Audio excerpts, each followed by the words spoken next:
Have you ever done a science experiment and wondered what it'd be like if you did it big? I have.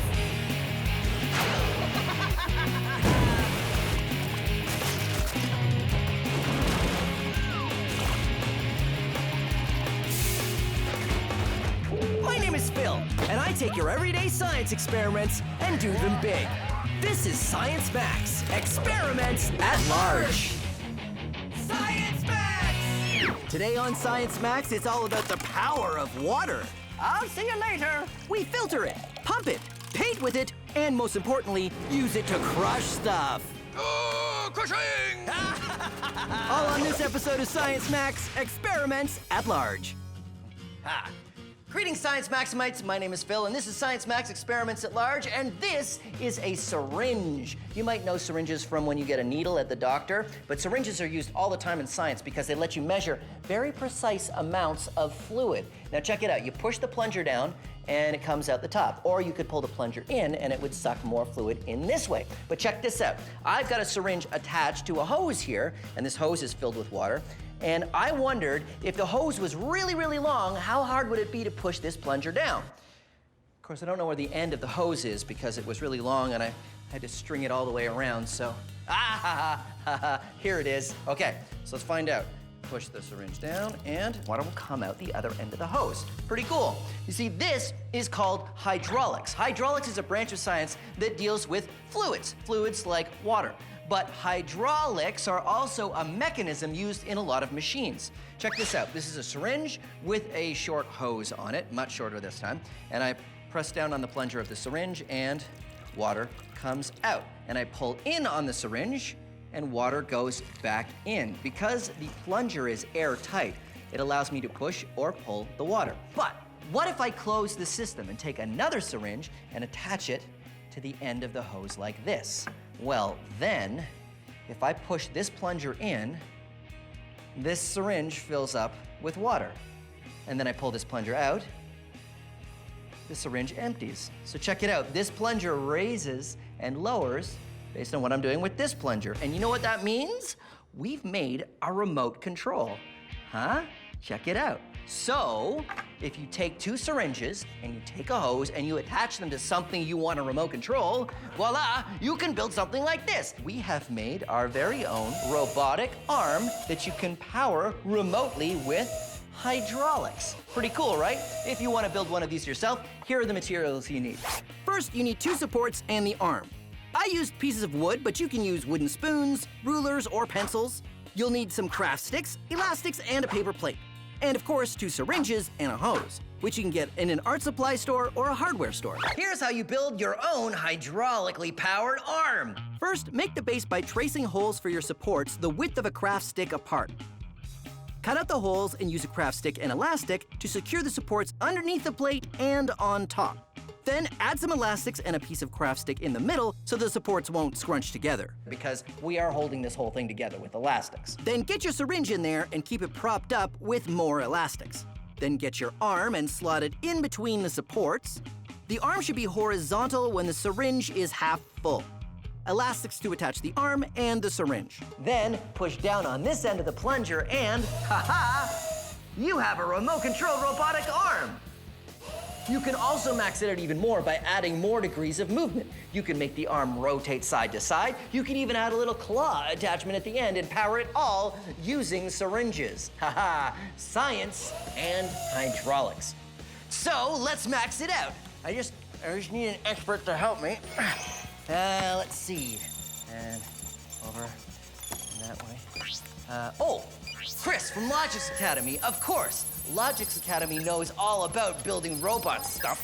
I'm sure Chris can totally help me. Let's go. Come on. Oh, hey, Phil. Oh, hey, Chris from Logix Academy. Great to see you. What took you so long? How long was I gone? And what's with the orange lab coat? Oh, it happened again. It keeps changing the color of my lab coat, but this time, Chris, I prepared for it, and I wore another lab coat. See? Blue? No! well, you know what? This is happening a lot, Chris. So I wore another lab coat under this lab coat. I'm gonna have to wear a lot of lab coats, though, because this is happening all the time. We should talk about hydraulics, right? Okay, yes, Yeah, because we yes. got some cool stuff planned. Okay, so we're just gonna get the table in here. Whoa, okay. This is the hydraulic arm. Check it out. Oh, very cool, very cool. If we want to max it out, what can we do? We could make it bigger, we can make What an if we arm. did it so that the force you put on this side gets multiplied so that this side's even stronger? Ooh, what do you call that when that happens?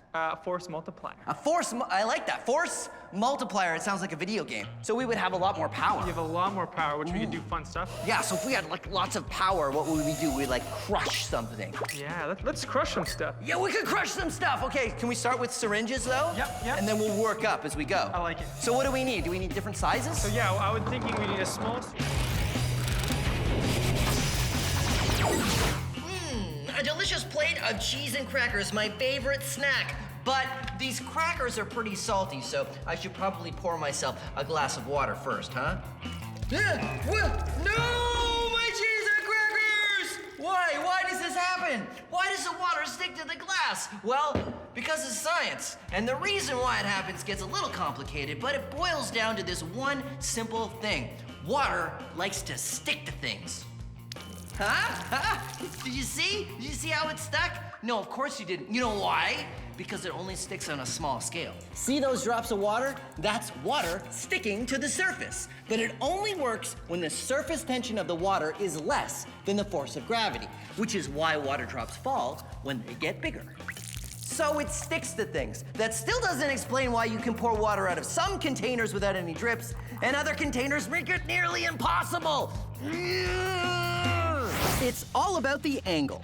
Water will flow very easily when there isn't a large change in direction, like around the curved top of this glass.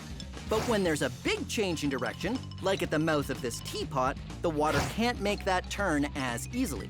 This is also why pouring from a full glass is much messier than one that's less full. Pouring out of a full glass, the water only needs to change direction this much to flow down the side. But from a half-full glass, the water would need to change direction this much. So all this happens because water likes to stick to things. So let's do an experiment and coat this glass with hydrophobic spray. Now, hydrophobic coatings repel water. So if it's repelling the water from the outside of the glass, will we still have the same problem? Well, let's find out. Hydrophobic coated glass, non-hydrophobic coated glass, or just regular glass. Water likes to stick to surfaces, but it can't stick to one coated in hydrophobic coating. That's impressive. Should we try something else? Well, that's one way to solve the dribbling glass problem. Except you can't coat your glasses at home with hydrophobic coating because it's not good to eat. The secret is using a container that has a very sharp angle between where you're pouring the water and the underside of the glass, like this jug. And there you go. Now I can enjoy a nice glass of water with my cheese and crackers. Oh, right. Wait, hold on. I will remake the crackers into, see, look, see, it's fine. It's fine. I'm not really gonna eat that. I'm just kidding. Chris and I are maxing out our hydraulic crusher. Yes. Before we get to that, I have a little game I want to play. Okay, great. Okay.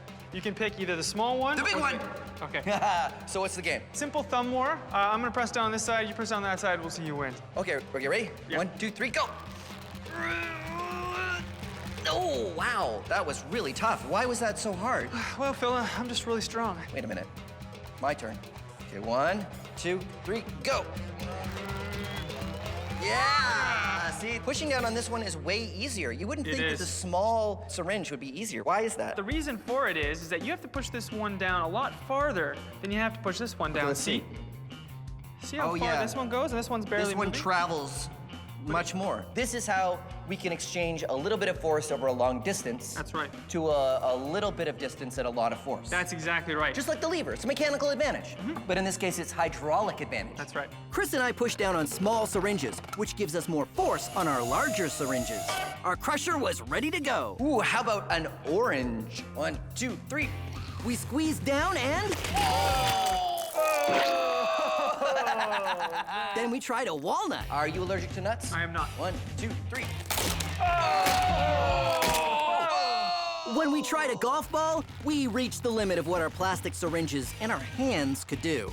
We need to come up with a stronger, more awesome crushing machine using hydraulics. That's right. I have some ideas. Okay, good. We can use metal. We can use metal. And we we can go bigger as well. Ew, this water is gross, but I'm gonna drink this water. Why? Well, because of science. No, but I'm not gonna drink the water like this. First, I'm gonna use the power of science to help me clean it. How? By using gravel.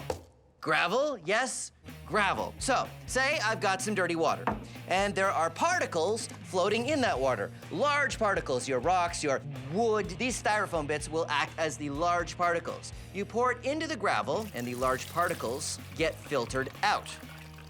See? Nothing but clean, clean water. Yeah, I know what you're thinking, Phil, that's not really clean yet. That's because we haven't done step 2, sand. Sand? Yes, sand. Let's say that these plastic beads are small particles. That filters out the tinier stuff. There, huh? Clean, right? No, it's not very clean. So, we filter the water in the next step with charcoal. What? Charcoal? Yes, charcoal. Charcoal works just like gravel and sand, except on a microscopic scale. Say these bits are tiny particles you can't even see. The charcoal catches these like the sand and gravel caught the larger particles. This is called a gravel, sand, and charcoal filter. The gravel catches the big particles, the sand the smaller ones, and the charcoal the microscopic ones. These kinds of filters are used all over the world to clean drinking water. Delicious. Science. Max Historica.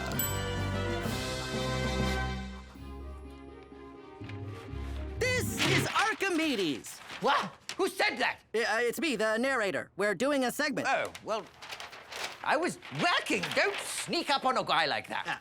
This is Archimedes, an ancient inventor and one of the greatest scientific minds ever. One of his famous inventions was the Archimedes screw, which was used to make holes in wood. No, that's not what it's for. It's for water. Right, used to make holes in water. What? No! Look, did you even do your homework? Hold on, it's here somewhere. Look, I'll just show you. You see, in ancient times, we had many uses for something that could lift water up. From a well, or to take lake water from the lake and put it into a farmer's field, and that sort of thing. Okay, I've got it from here. So, Archimedes invented a screw, and he drilled a hole in the side of that container. No.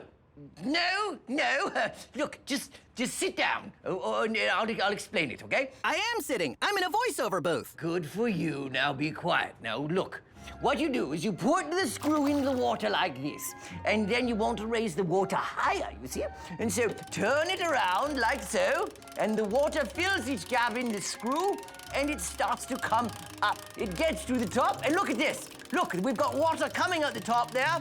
The water is being pumped up. It is the first water pump. I see. Still seems like a lot of work to fill a glass, but it's very cute. No, we made them bigger. We obviously were not going to make them this big. This is not very useful. Right. Archimedes, one of the greatest scientific minds ever.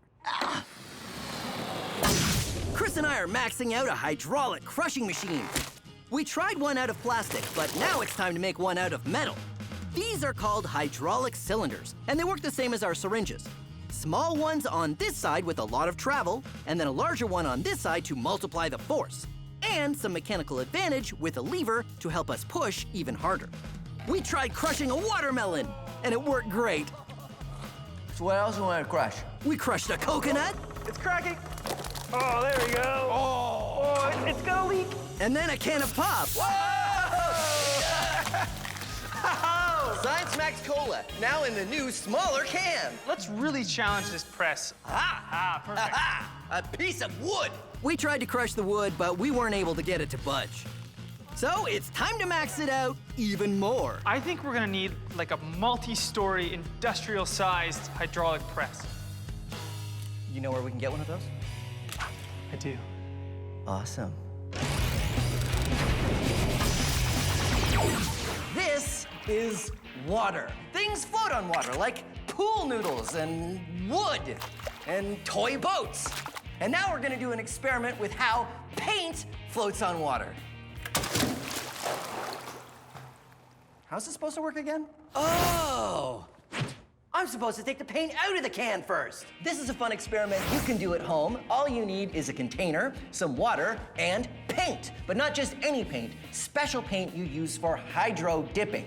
That's hydro, meaning water, and dipping, meaning dipping.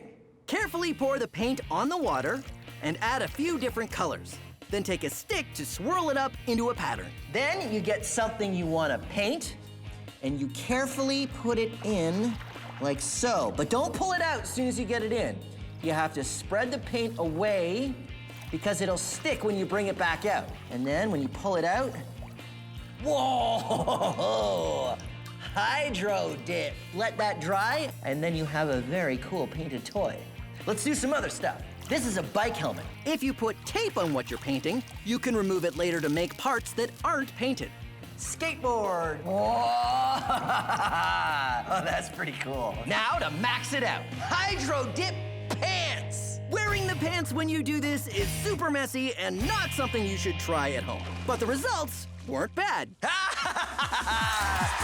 pants! Science pants! Science pants. One of the ways you can experience the power of water is watching it wash away dirt. You can experiment with this yourself by making your own erosion table. To make your own, fill a plastic tub with sand and tilt it up. Cut a hole in the tub at the low end and put a hose with a trickle of water at the high end. Then to complete your model, fill it with A little happy town. This small model shows how rivers cut their course to the ocean by following the lowest point. Try to design your town and the layout of the ground so the river goes around the buildings. I'll see you later. I'm gonna take a swim in the river now. There are lots of ways to experiment. Change the amount of water, or the steepness of the angle, Look at the soil, it's all getting eroded over here. or the way the town is laid out. Every time you do it, the river goes in a different direction, And have fun. Oh, phew, I'm tired. I'm just gonna lie down. and that is the power of water. Chris and I are maxing out a hydraulic crushing machine. What about this? Is this what we're gonna use? We went to the Natural Resource Canada's CanMet Materials Laboratory, which is a federal research lab. Oh, this is good. Oh, look at that! Oh, is this what we're using? No, Oh, I can use this. Hold on, let me figure this out. Maybe later. Really? It's just over here. CMAT is the largest research center in Canada dedicated to metals and materials research. This is it. This is it. Yeah, right! Hydraulic press. How much force does this apply? This can do 2 million pounds, That's over 900,000 kilograms. which is about 20 cars. Let's crush some stuff! Oh, crushing! We gotta get the stuff. Okay. We started out with the piece of wood which defeated our last press. And go!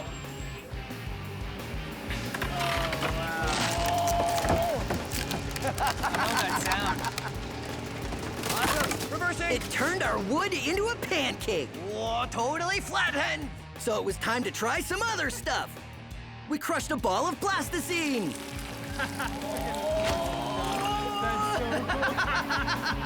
That is neat. You sort of made a rainbow. Yeah. Aluminum foil. Aluminum foil. Yes, it is now a solid plate of aluminum. And a basketball. Basketball. Good thing we got these earplugs in because when it pops, it'll be loud. What? Never mind.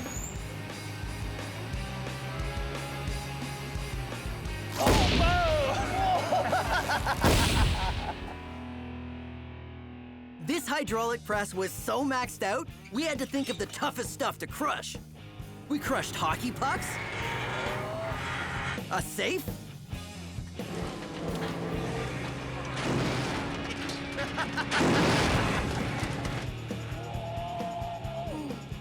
we crushed a hydraulic jack with the hydraulic press. This is a metal vise. Hard, strong, Yeah, steel. heavy, steel. Whoa, look at it bend.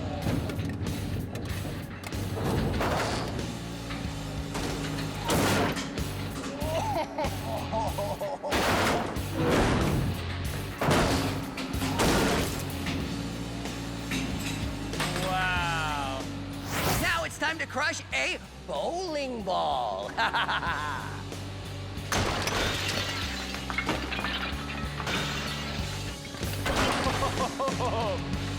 It totally exploded.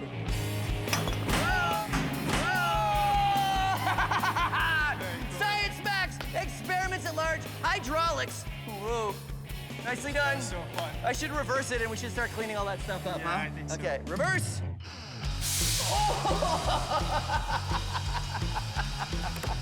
Huh? Wait a minute, I didn't think this through. Do you have anything? I have a coconut! I'm supposed to take the paprika first. And there you go. Perfectly clean filtered water. One cheese and cracker soup.